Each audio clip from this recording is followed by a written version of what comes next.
네, 오늘 말씀드린 대로 추수감사주일 맞습니다. 또 왕이신 그리스도의 주일 맞습니다. 우리 모두가 하나님 앞에 1년 또 주신 귀한 은혜 생각하시면서 1년을 돌아보시고 감사하는 귀한 시간 되시기를 간절히 바랍니다.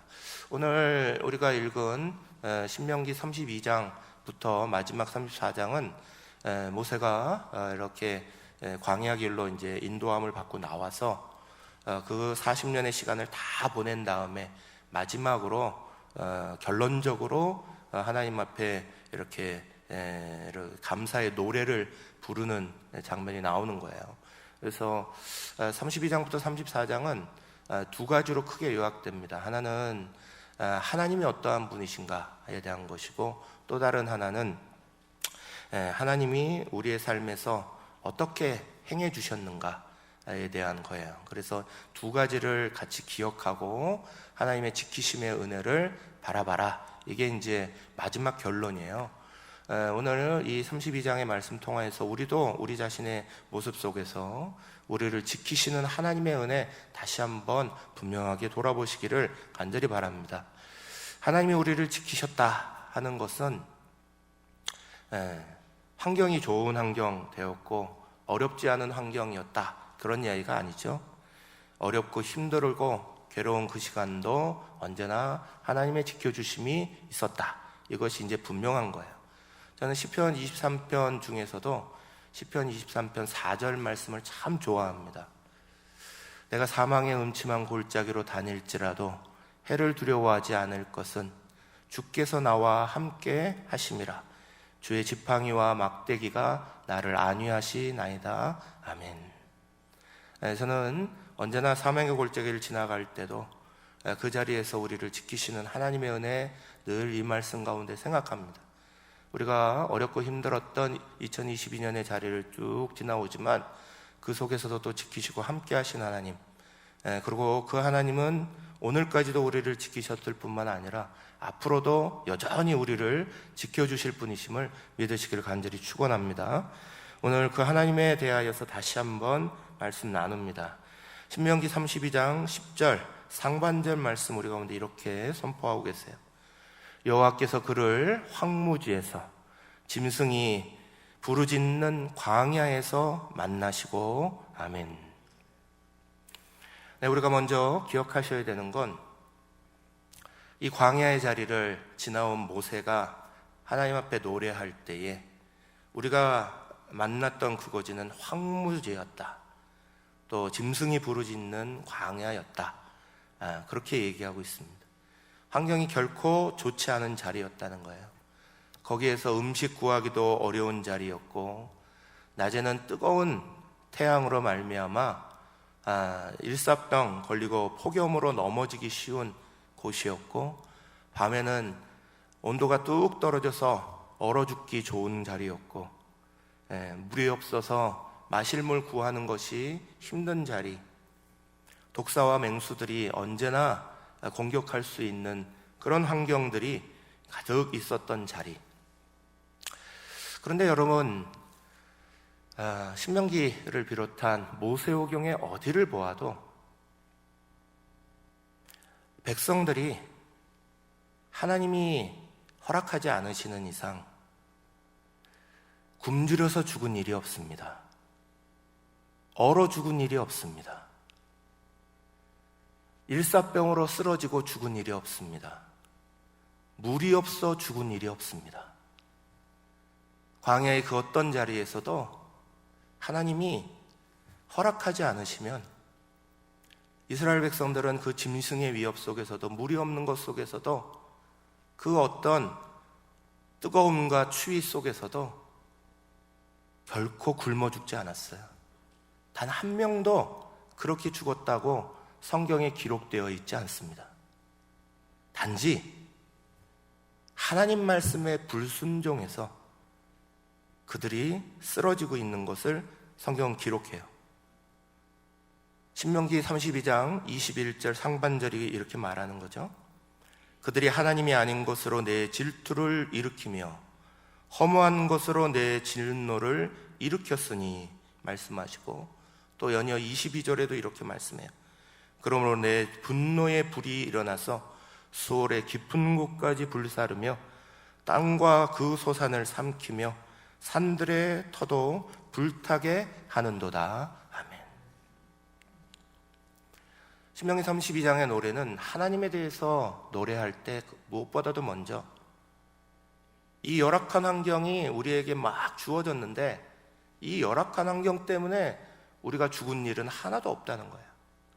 단지 우리가 하나님 말씀 불순종하고 하나님 아닌 다른 것을 우상으로 섬기고 하나님 아닌 다른 것에 섞기에 하나님이 분노의 불을 내리셨다는 거예요. 사람이 살아가는데 환경은 참 중요한 거죠. 좋은 환경이 열리기를 모든 사람이 바랍니다. 그러나 환경이 좋다고 언제나 하나님 잘 섬기는 거 아니에요. 반대로 환경이 열악하다고 언제나 하나님 떠나는 것도 아니에요. 열악한 환경 속에서 주님 떠나서 제멋대로 사는 사람들이 있는가 하면 환경이 어렵기 때문에 주님을 더욱 가까이 하고 믿음을 굳세게 하는 사람도 분명히 있습니다. 반면에 환경이 좋아서 돈 잘 벌고 성공하고 잘 살았기 때문에 주님을 외면하고 교회 떠나가는 사람도 있지만 반대로 그거에 감사하고 감격해서 하나님 더 잘 섬기고 나아가는 사람도 많이 있는 거예요. 사람에게 환경은 참 중요한 거지만 그 환경 때문에 하나님을 믿고 안 믿고 하지는 않아요. 어떤 환경 속에 어떤 자리 속에서도 우리가 하나님을 향한 중심이 분명히 잡혀있는 그 믿음의 날개가 펴져 있느냐, 이것이 중요하죠. 하나님은 오히려 사망의 음침한 골짜기 다니는 것처럼 다니엘과 그 친구들 풀무불에 던져지는 것처럼 그 속에서 사자굴에 던져지는 것처럼 그 열악한 환경, 있을 수 없는 자리 안에서도 하나님은 다 지켜져 있어요. 하나님은 언제나 우리의 삶을 지키시고 보호하시는 분이에요. 저는 대한민국 역사 가운데 참 안타까운 대통령 중에 하나로 박정희 대통령을 늘 생각합니다. 제가 경상도 지역으로 내려와서 목회를 하면서부터 더더욱이나 박정희 대통령에 대한 생각들을 많이 하게 됐어요. 우리나라 경제의 원동력을 만들었고, 역사적으로 평가해서 마지막 정말 정치적인 그런 잘못된 행동만 하지 않았다면 정말 우리나라에 그 어떤 대통령보다도 더 훌륭한 업적을 많이 남긴 분명한 대통령이시죠. 박정희 대통령 그 시해되는 사건이 유경수 여사와 함께 일어났잖아요. 역사의 안타까운 장면이에요. 유경수 여사 그 식장에서 철통 같은 경비가 이루어졌어요. 그 옆에 그를 지키고 있었던 대통령을 경호하고 있던 사람들은 당시에 최고의 사격수를 가졌던 사람들이에요. 최고의 방어 기술을 가지려고 대통령 지키려고 유경수 여사 지키려고 배치됐던 사람이에요. 그런데 그거 뚫고 문세강이라는 사람에 의해서 유경수 여사 저격되셨어요. 박정희 대통령 가장 측근이라고 밀었던 비서실장, 경호대장, 안기부장, 그들에 의해서 피살되셨잖아요. 누가 누구를 지킵니까? 사람이 어떻게 사람을 지킬 수 있다고 말할 수 있습니까? 우리는 우리의 삶의 자리 안에서 가장 큰 잘못이 무엇인 줄 아세요? 절대자이신 하나님을 과소평가하고 사람의 능력을 과대평가하는 거예요. 사람이 모든 것을 다 할 수 있는 것처럼 착각하고 하나님이 우리를 보호하시는 그 놀라운 은혜에 대해서는 우리가 잊어버리고 산다는 거예요. 신명기 32장 39절 말씀은 29절 말씀이 이렇게 선포하죠. 이제는 나 곧 내가 그인 줄 알라. 나 외에는 신이 없도다. 나는 죽이기도 하며 살리기도 하며 상하게도 하며 낫게도 하나니 내 손에서 능히 빼앗을 자가 없도다. 아멘. 하나님이 우리를 지키시고 보호하시고 또 때로는 우리를 징계하시기도 하는 거예요. 그래서 우리는 그 하나님 앞에 늘 우리를 도우심을 간절히 간구하는 거예요. 시편 121편 1절 2절 이렇게 노래하죠. 함께 읽겠습니다. 내가 산을 향하여 눈을 들리라. 나의 도움이 어디서 올까? 나의 도움은 천지를 지으신 여호와에게서로다. 아멘. 오직 우리를 지키시고 오직 우리를 보호하시는 분은 하나님밖에 없어요. 사람의 능력을 과대평가하지 마세요. 우리 스스로의 능력들이 마치 우리를 지키는 것처럼 어리석게 말하면 안 돼요. 하나님이 우리를 보호하시고 하나님의 은총 내리셔서 오늘도 우리는 분명하게 주 앞에 서 있는 거예요. 사랑하는 여러분, 왜 하나님은 우리를 지키실까요? 오늘 본문인 신명기 32장 9절 말씀은 분명히 합니다. 여호와의 분깃은 자기 백성이라 야곱은 그 택하신 기업이로다. 아멘. 여호와의 분깃은 자기 백성이라 말씀은 여호와의 몸의 일부가 자기 백성이다 이 말이에요. 몸의 일부와 같은 것이다 라는 말씀. 이건 마치 부모가 자녀에게 하는 말하고 똑같은 거예요. 너는 내 몸의 일부야, 내 몸이야, 나야 라고 말하는 것 같이 하나님이 그렇게 명해 주신 거예요. 하나님과 우리의 관계를 두 가지로 이렇게 잡아요. 하나는 언약이고 하나는 사랑이에요. 하나님과 우리의 관계는 언약 관계이기도 하고 사랑의 관계이기도 해요. 그래서 우리는 구약 신약이라는 하나님의 약속을 가지고 있는 거잖아요. 하나님의 약속은 중요한 거예요. 그런데 사랑하는 여러분, 그 약속은 때로는 냉정한 거예요. 약속을 잘 지켜나가면 서로가 참 고맙고 좋은 거지만 약속은 한쪽에서 깨어버리면 그때부터 불편해지는 거예요. 약속을 깨고 그 깨어진 약속 때문에 냉랭해지기도 하는 거예요. 그것이 율법이 우리 가운데 가르쳐 주는 거죠. 언약은 곧 율법이기도 한 거예요.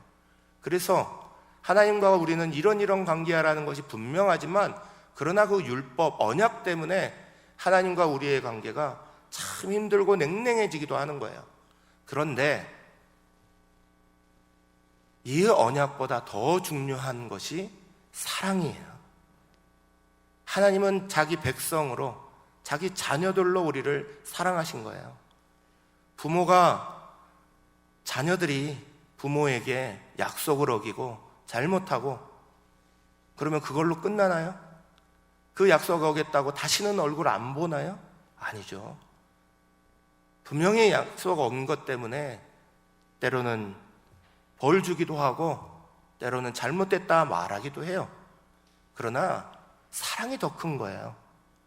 그래서 또 용서하고 또 품어내고 또 하나님의 은혜 가운데 가는 거예요.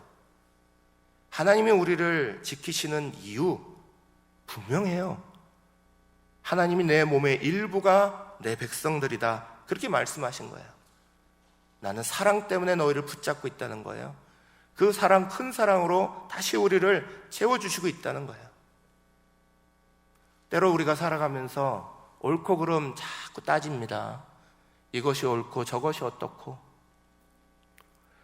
한 집안에도 부모와 자식 간에는 그저 용서하는 사랑이 가득한데 형제와 형제 사이에는 자꾸 누가 잘했느니 못했느니 옳고 그름 따지는 것들이 자꾸 일어나는 거예요. 그때마다 부모는 늘 말하죠. 그게 아니다. 니네 서로 사랑해야지. 너네 우애해야지. 늘 말하잖아요. 옳고 그름보다 더 큰 건 무엇이 약속을 지켰느냐 지키지 않았느냐 그거보다 더 큰 건 하나님의 큰 사랑이에요. 그 사랑으로 올해도 우리를 지켜주신 줄 믿으시기를 간절히 축원합니다. 내가 하나님의 백성이기 때문에, 내가 하나님의 자녀이기 때문에 하나님은 거기에 무조건적으로 우리를 지키시고 사랑하신 거예요. 왜 지키셨어요? 부모니까 지키는 거예요. 우리 하나님이시니까 지키는 거예요. 그러기에 그 하나님의 사랑 알고 그 하나님의 깨달은 사람들이 철든 신도들이에요. 성도는 철들어야 되는 거예요. 철들어야 하나님 앞에 감사하게 돼요. 하나님이 보이는 거예요. 그런데 그 하나님이 그러면 어떻게 지키셨느냐? 이게 제일 중요한 거예요. 어떻게 지키셨느냐? 신명기 32장 10절에서 12절이 우리 가운데 이렇게 설명합니다. 여호와께서 그를 황무지에서 짐승이 부르짖는 광야에서 만나시고 호위하시며 보호하시며 자기의 눈동자같이 지키셨도다. 마치 독수리가 자기의 보금자리를 어지럽게 하며 자기의 새끼 위에 너풀거리며 그의 날개를 펴서 새끼를 받으며 그의 날개 위에 그것을 엎는 것 같이 여호와께서 홀로 그를 인도하셨고 그와 함께한 다른 신이 없었도다. 아멘. 하나님이 우리를 지키신 것에 대해서 오늘 우리는 여기에 중심을 두고 말씀을 들어야 돼요. 어떻게 지키셨느냐? 제일 먼저 만나시고 그랬어요. 10절의 하반절에 보면 동사가 연달아 나오는데 제일 먼저 만나시고예요. 멀리 있지 아니하시고 가까이 계시다는 거예요. 하나님 가까이 계시다는 거예요. 호위하시고 보호하시며 그랬어요. 호위하시고 보호하시며. 사랑하는 여러분, 하나님이 전폭적으로 지키신다는 말씀이에요. 그리고 마지막에 이렇게 표현하셨어요. 자기의 눈동자같이 지키셨도다 하셨어요. 듣고 들어도 너무너무 감사한, 정말 너무너무 놀라운 표현이에요. 자기 눈동자같이 지키셨도다. 하나님이 우리를 지키시는 그 눈동자, 하나님이 사람을 창조하실 때 또 우리나라 속담에도 흔히 말하듯이 눈은 900냥이라고, 우리 몸의 가장 중요한 부분이라고. 늘 우리가 얘기하듯이 사람의 눈에는 30만 개의 회로가 있대요. 1억만 개의 신경세포가 있대요. 그것이 거리, 광도, 색상 순식간에 자동 조절한다는 거예요. 그래서 내가 다 볼 수 있도록, 그래서 눈을 하나님께서 완전 자동식으로 만들어 놓으셨잖아요. 딱 어려움이 생기면 눈꺼풀부터 확 감겨요.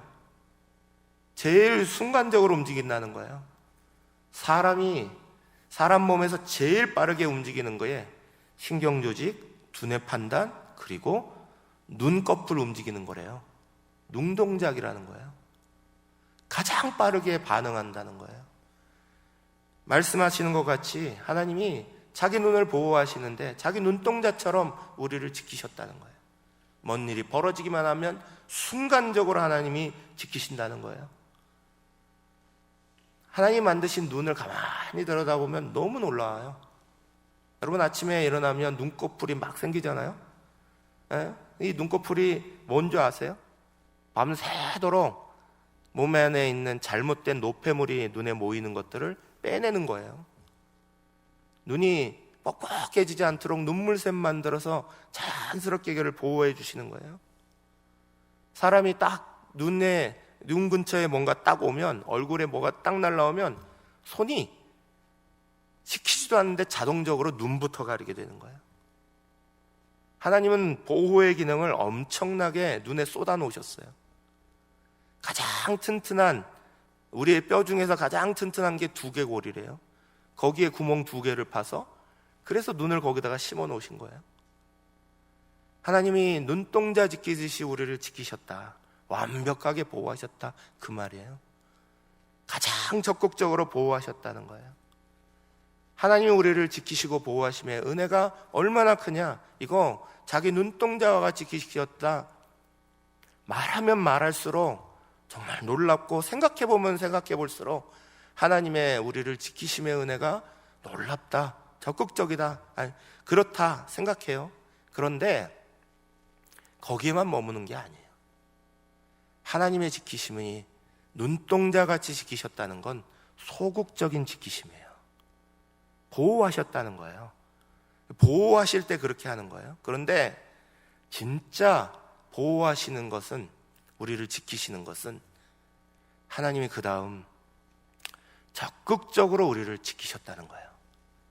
적극적으로 지키시는 게 뭔지 아세요? 그 다음 이야기가 독수리 이야기예요. 독수리가 훈련시키듯이, 다시 말해서 진짜 우리를 지키심에 강한 중요한 것은 하나님이 우리를 강하게 만드셨다는 거예요. 강해지도록 하고 계시다는 거예요. 그 이야기를 11절이 쭉 써놨어요. 11절 말씀 우리 같이 한번 읽겠습니다.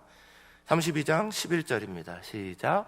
마치 독수리가 자기의 보금자리를 어지럽게 하며 자기의 새끼 위에 너풀거리며 그의 날개를 펴서 새끼를 받으며 그의 날개 위에 그것을 엎는 것 같이. 아멘. 하나님이 우리를 지키심에는 소극적인 지키심이 있어요. 그건 자기 눈동자같이 지키셨다는 말이에요. 그것만 해도 얼마나 놀라운 건데, 진짜 하나님의 지키심은 항상 온실안의 화초처럼 우리를 지키기만 하시는 소극적인 걸로 하지 않으셨다는 거예요. 세상이 험해지고 강해지는 그 자리에 하나님이 진짜 우리를 지키신 방법은 우리를 강하게 만드시는 거예요. 그 강하게 만드시는 것을 독수리 훈련 방법처럼 말씀하신 거예요. 독수리는 새 중의 왕이에요. 독수리는 그 둥지를 높은 곳에 만들어 놓죠. 천적이 다 놓을 수 없는 가장 높은 벼랑 끝에 만들어요. 그리고 거기에 새끼에게 계속해서 먹이를 날라주죠. 새끼는 포근한 둥지 안에서 늘 맛있는 먹이 먹으면서 푸른 창공을 바라보면서 어떠한 천적도 올 수 없는 그 자리에서 완전하게 보호돼요. 소극적인 보호예요. 완전히 어린 그것을 감싸고 있는 보호예요. 그런데 진짜 독수리의 보호는 소극적인 보호에 있지 않아요. 독수리가 되도록 자기 새끼를 만드는 거잖아요. 그 독수리가 되도록 만드는 가장 놀라운 이야기가 여기 써 있는 거예요. 우리나라 독립운동가고 교육자고 민족의 지도자이며 또 신실한 그리스도인이셨던 남강 이수근 선생님이요, 백오인 사건으로 감옥에 5년간 투옥되셨었어요. 감옥에 5년간 투옥된 다음에 그분이 풀려나시면서 하셨던 중요한 이야기가 남아있어요. 이런 말씀을 하셨어요. 감옥은 참 이상한 곳이다. 감옥에서 어떤 사람들은 썩은 들풀처럼 약해져서 나오는 사람도 있지만 어떤 사람은 강철같이 굳세게 되어서 나오는 사람도 있다. 이렇게 말했어요.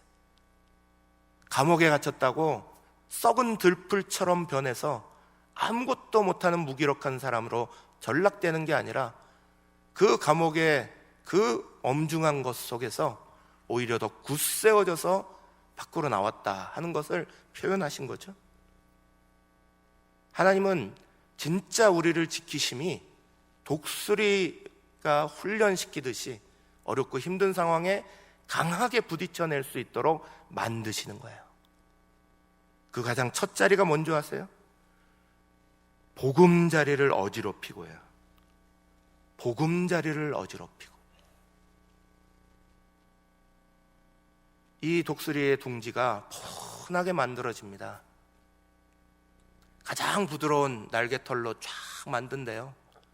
그래서 그 새끼 독수리들이 아무도 오지 않는 그 천적이 올 수 없는 그 높은 자리에서 푸른 창공만 바라보며 다 그곳에서 쉬게 만들어져요. 마음껏 자고 마음껏 먹고. 그런데 때가 되면 이 독수리의 가장 첫 번째는 보금자리를 어지럽히는 거예요. 안정되어 있는 자리를 무너뜨려요.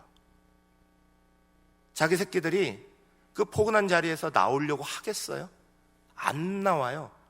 그러니까 독수리가 하는 방법은 어떤 조류학자들에 따르면 안에 있는 푹신한 거는 다 빼버린대요. 딱딱한 것만 남겨두고 다 빼버린다는 거예요. 그래서 그 안에 더 이상 머물고 싶은 생각이 없도록 완전히 빼버린다는 거예요. 어떤 조류학조들은 또 이렇게 말해요. 오히려 더 적극적으로 가시나무를 그 안에다가 막 집어넣는다는 거예요. 찔려서 그 안에 있지 못하고 튀어나오도록 그렇게 만들어 버린다는 거예요. 자기의 둥지를 어지럽히고 보금자리를 어지럽히고, 이 말씀에는 아주 놀라운 의미가 들어가 있는 거예요. 사랑하는 여러분, 오늘 우리의 삶의 자리를 가만히 들어보면 도대체 왜 나한테 이런 일이 일어나요? 라고 말하는 일이 수없이 많아요. 내가 하나님 앞에 뭐 잘못한 게 있다고 내 삶에 이런 일들이 막 벌어져서 왜가 내가 이렇게 힘들까요? 사랑하는 여러분, 보금자리를 어지럽히시는 것이 독수리 하나님의 훈련의 첫 번째신 거예요. 내 보금자리 안에서 내가 여기가 좋사오니라고만 있지 않게 만드시는 거예요. 여기에 안주해서 영적으로 잠들어 버리고 영적으로 깔아앉아 버리고 하지 않도록 그것을 어지럽히고 그것에서 일어나도록 만드시는 것이 하나님의 놀라운 은혜의 자리예요. 하나님이 우리를 강건하게 만드실 때 보금자리를 어지럽히시고, 우리나라가 전 세계적으로 교회가 가장 많은 나라예요. 밀집도가. 저는 이거 괜히 이렇게 된 거 아니라고 믿어요. 어렵고 힘든 시간 수없이 지나면서 공산주의의 그 핍박 속에, 일제의 핍박 속에 수없는 어려운 시간들을 넘어가면서 하나님이 우리를 어지럽힌 그 흔드신 것 때문에 우리는 하나님만이 우리의 힘입니다 붙잡을 수밖에 없었고, 곳곳에 교회를 세운 거예요. 어느 틈엔가 우리의 교회가 자연스럽게 우리의 안전한 둥지가 되고 있습니까? 하나님은 그 보금자리를 어지럽히실 수 있어요. 오늘 우리가 안주하고 사명을 잃어버리고 영적으로 잠들어 버리고, 하나님은 거기에 머물기를 원하지 않으세요. 오늘의 청소년들 수없는 잘못된 문화에 노출되어 있고, 그 청소년들이 자라면서 교회의 주인 돼야 돼요. 그 아이들 한 명 한 명들이 타락한 문화 속에 젖어들어서 밀려오는 것 속에서 앞으로 교회는 일어나야 되는 거예요. 그 어지럽힘을 깨닫지 못하면 우리는 그저 우리가 괜찮으니까라고 안주하는 자리에 머물게 되는 거예요. 하나님이 보금자리를 어지럽히고 그 다음에 뭐라고 말씀한 줄 아세요? 자기의 새끼 위에 너풀거리며 그랬어요. 새끼 위에 날개짓을 막 한다는 거예요. 보금자리에 안전한 거는 다 빼버리고, 그러고 나서 그 위에서 막 바람을 일으킨다는 거예요. 그러면 새끼는 그 안에서 툭 떨어져 나가겠죠. 공중으로 떨어져 나가 버리는 거예요. 그 높은 곳에서 떨어져 나가 버리는 거예요. 새끼가 잔뜩 놀라 소리치겠죠. 나 죽는다 그러면서 떨어지겠죠. 그때 독수리가 하는 방법은 쫙 따라 내려가서 날개를 펴고 그 날개 위에 그 독수리의 새끼를 받아내는 거예요. 그리고 나서 올라오면 어떻게 해요? 또 하는 거예요. 또 떨어뜨려요. 그리고 나서 떨어지고 있는 자리 쫓아내려가서 또 받아주는 거예요. 반복하죠. 계속 반복하는 거예요. 편안한 둥지 안에, 보금자리 안에 머물지 못하고 계속 이제는 자라갈 때에 그곳을 밖으로 또 밀어내는 거예요. 공중에 또 떨어뜨리는 거예요. 그러고 나서 지켜보며 또 쫓아가서 날개에 그를 펴고 또 안아주는 거예요. 언제까지요? 새끼가 날개짓을 해낼 때까지 하는 거예요. 믿음의 날개를 펼 때까지 하는 거예요. 그래서 그 날개로 살아남도록 날개짓을 시작할 때까지 반복적으로 하고 있는 거예요. 사랑하는 여러분, 오늘 우리가 우리의 삶의 자리 안에 왜 이렇게 시련이 많을까 생각하고 계십니까? 왜 우리는 어려움들이 계속 있을까? 하나님은 독수리처럼 남의 둥지 새끼를 가지고 훈련시키지 않아요. 하나님은 자기 자식을 훈련시키는 거예요. 내 둥지를 흔들어내시고 거기서 우리를 밀어내시고 반복적으로 떨어뜨리시고, 그런데 분명한 두 가지 사실이 있어요. 한 가지는 이 새끼가 절대로 땅바닥에 떨어져 죽지 않도록 받아내신다는 거예요. 둘째는 반드시 날개짓이 성공할 때까지 그렇게 한다는 거예요. 하나님이 우리를 강하게 지키시길 원합니다.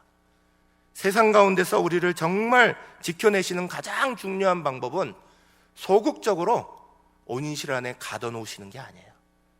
자기 눈동자처럼만 지키시는 게 아니에요. 더 적극적으로 우리를 강하게 만들고 계시는 거예요. 언제까지요? 날개짓을 할 수 있을 때까지. 날개짓이 되어야 되는 거예요. 날개를 필 줄 알아야 되는 거예요. 보금자리를 어지럽히고 공중에서 떨어뜨리고 반복해서 하시는 가장 중요한 이유는 높이 나르는 믿음을 가지도록 만드시는 거예요. 높이 올라갈 수 있는 독수리가 되기를 원하시는 거예요. 땅을 바라보는 자리가 아니라 하늘을 바라보는 독수리가 되기를 원하시는 거예요. 골로새서 3장 1절 2절은 우리 가운데 분명히 말해요.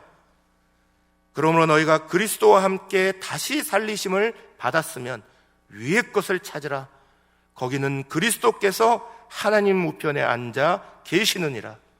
위의 것을 생각하고 땅의 것을 생각지 말라 하셨어요. 오늘 우리가 여전히 땅의 보금자리 안에 그 안에 머물려고 할 때마다 하나님은 우리를 흔드실 거예요. 왜냐하면 그것이 우리를 진짜 지키시는 모습이기 때문에 그래요. 여전히 병아리 새끼처럼 닭새끼인지 병아리 새끼인지 뭔 새끼인지도 모르게 독수리가 자기 자신임을 깨닫지 못하고 늘 그 자리에서 머물러 있는 그 자리를 박차고 일어나도록. 여러분, 독수리가 날개짓을 시작하면 어떻게 되는 줄 아세요? 폭풍이 밀려오면요, 독수리는 그 바람이 세게 들어오는 거를 본능적으로 느낀대요. 그리고 본능적으로 날개의 각도를 조절한답니다. 날개의 각도를 왜 조절하고 있는 줄 알아요? 바람이 불면 날개가 그 각도에 맞춰서 뒷바람을 만나고 싶어서 그러는 거예요. 날개짓이 딱 시작되고 나면 이 독수리의 날개로 바람이 폭풍우가 부는데 폭풍을 등에 입고 독수리는 폭풍 위로 올라가 버려요. 역으로 더 치고 올라가 버려요. 밑에는 폭풍우가 막 흔들어 버리고 있는데 그 높은 곳에서 창공을 유유하게 바라볼 수 있는 큰 독수리의 날개가 있는 거예요. 그런데 사랑하는 여러분 가끔씩 우리나라도 저기 민통선에 보면 독수리들이 막 날아오는 게 있어요. 그래서 때가 되면 뉴스에서도 막 찍혀서 나오죠. 땅에 있는 독수리 한번 보셨어요? 땅에 있는 독수리는요, 뒤뚱거려요. 날개가 몸에 엄청나게 크기 때문에 그 날개 때문에 오히려 앞으로 제대로 가지도 못하고 빨리 가지도 못하고 뒤뚱거릴 수밖에 없는 거예요. 날개짓을 땅에서 하면 그것 때문에 이것도 아니고 저것도 아닌 게 돼요. 그런데 날개짓을 하늘을 향해 쫙 필 줄 알면 폭풍우가 와도요, 그 폭풍우 속에 날개의 각도를 조절하는 거예요. 그리고 바람을 타고 창공으로 올라가서 폭풍우가 지나가든 뭐가 어떻든 그곳에서 그것을 내려다보며 쫙 날아가는 거예요. 믿음의 날개, 경제적인 어려움이 밀려오면 날개의 각도를 30도로 다 만들 줄 알아야 되는 거예요. 질병의 어려움이 날라오면 날개의 각도를 60도로 쫙 만들 줄 알아야 되는 거예요. 자녀의 문제가 일어나면 날개의 각도를 45도로 다 만들 줄 알아야 되는 거예요. 그게 우리가 날개짓을 하고 그게 우리가 독수리가 되는 거야. 그래서 창공의 높은 곳으로 올라가면 그때부터 진짜 찬양과 감사가 있는 거예요. 하나님 감사합니다. 오늘 우리에게 폭풍이 와도 그 폭풍은 나를 도울 뿐이지 나를 날개짓하여 더 높은 창공으로 올리는 것이지, 그렇게 말할 수 있는 거예요. 사랑하는 여러분, 하나님의 지키심은 소극적인 데만 있지 않아요. 눈동자같이 지키심에만 있지 않아요. 적극적인 독수리같이 우리를 강하게 훈련시키시는 은혜가 진짜 하나님의 지키심이에요. 기도의 사람 조지 뮬러가 80 넘는 나이가 되었을 때 노고를 이끌고 어느 날 초청을 받았어요. 어느 신학교였어요. 학생들이 모여있는, 신학생들이 모여있는 그곳으로 와서 이렇게 말씀을 해주셔라 특강 요청을 받았어요. 한 학생이 질문을 합니다. 조지 뮬러 선생님은 일평생 동안 10,000명이나 되는 고아를 먹여 살리셨고 10만 명의 주일학교 학생들을 도와주셨고 허드슨 테일러를 도와서 많은 선교사들에게 2만 권 이상의 성경을 보내셨어요. 그것을 액수로만 따져봐도 800만 불이 넘는데 어떻게 빈손으로 그것을 하셨습니까? 비결이 뭐였습니까? 조지 뮬러가 80 넘는 그 노구의 몸을 간신히 일으켜서 앉아있던 의자를 향하여 몸을 돌리고 의자 앞에 무릎을 딱 꿇고 의자에 손을 이렇게 기대고 깍지를 껴요. 그리고 고개를 숙이고 한참 있다가 일어나서 학생들에게 이렇게 말합니다. 이것이 나의 비결이었습니다. 사랑하는 여러분, 믿음의 날개짓을 할 줄 알아야죠. 그래야 지키고 보호하심을 정말 받고 있는 사람인 거예요. 우리에게는 수없는 태풍들이 몰아칩니다. 올해가 지나면 내년은 쉬울까요? 우리가 마지막 주님 불러가시는 때까지 우리의 삶에는 수없는 눈물이 나는 자리가 쏟아질 겁니다. 질병의 아픔이 찾아올 겁니다. 순간순간마다 넘어져야 될 것들이 수없이 올 겁니다. 거기에 하나님의 적극적인 지키심은 우리가 독수리 되게 만드시는 거예요. 폭풍의 바람을 탈주하는 날개짓을 하게 만드시는 거예요. 올 한 해 지나면서 보금자리가 어지럽히던 경험을 해보셨습니까? 올해가 지나면서 공중에서 떨어지는 것 같은 그런 경험도 해보셨습니까? 왜 이런 일들이 반복적으로 찾아올까 그렇게 해보셨습니까? 그렇다면 하나님의 훈련임도 깨달으시기를 축원합니다.